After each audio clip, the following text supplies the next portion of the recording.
Le Chili est extrêmement long. Si le pays était en Europe, il inclurait des villes comme Gibraltar, Porto, Brest, Manchester, Bergen ou Port Songmuen tout en haut de la Norvège. Et si on le place sur les États-Unis, il aurait la même longueur que la distance entre New York et Los Angeles. C'est sûrement le pays avec la géographie la plus bizarre sur Terre.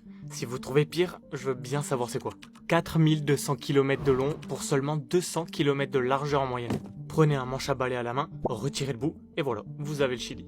Et comme si ça ne suffisait pas, le Chili est coincé entre l'océan Pacifique d'un côté et la cordillère des Andes de l'autre. Une barrière naturelle gigantesque avec des sommets à plus de 6000 mètres qui coupent littéralement le pays du reste de l'Amérique du Sud. Et ça explique pourquoi le Chili est aussi isolé malgré sa longueur.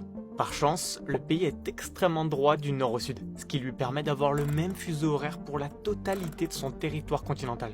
S'il était complètement à l'horizontale, il aurait 4 fuseaux horaires différents. Et c'est pas très pratique au sein d'un même pays. Regardez par exemple la Chine, qui s'impose un seul fuseau horaire malgré son immense superficie. Le pays possède l'île de Pâques dans le Pacifique. Vous savez, c'est cette île qui contient des centaines de statues monumentales qu'on appelle les Moyas. Il revendique également une portion de l'Antarctique, située juste en face de ses côtes. Et oui, c'est tout de même le pays le plus proche du continent gelé. Il se trouve à environ 990 km de ses côtes, soit à peu près la distance entre le nord et le sud de la France.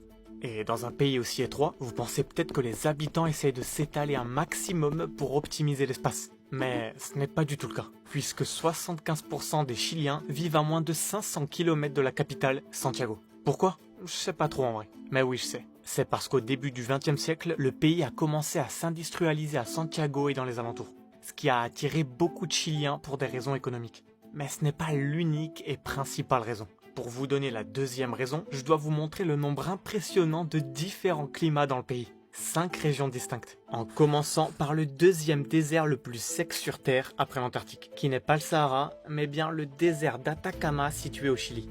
Et il semblerait même qu'il existe des zones où il n'a pas plu depuis plus de 400 ans. On descend un peu et ça se rafraîchit avec un climat semi-aride. Juste en dessous, c'est un climat méditerranéen qui est bon pour l'agriculture. En dessous, un climat encore plus frais avec de grandes forêts. Et dans la partie sud du pays, on peut retrouver des fjords. C'est la partie la plus froide du Chili.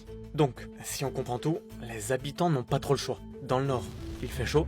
Dans le sud, il fait froid. Au milieu, c'est parfait. Ces deux raisons combinées, et hop, vous avez le Chili. Laissez un pouce bleu si la vidéo vous a plu. Et abonnez-vous. Une majorité d'entre vous regardent mes vidéos sans être abonnés, alors que ça prend littéralement 2 secondes. Et si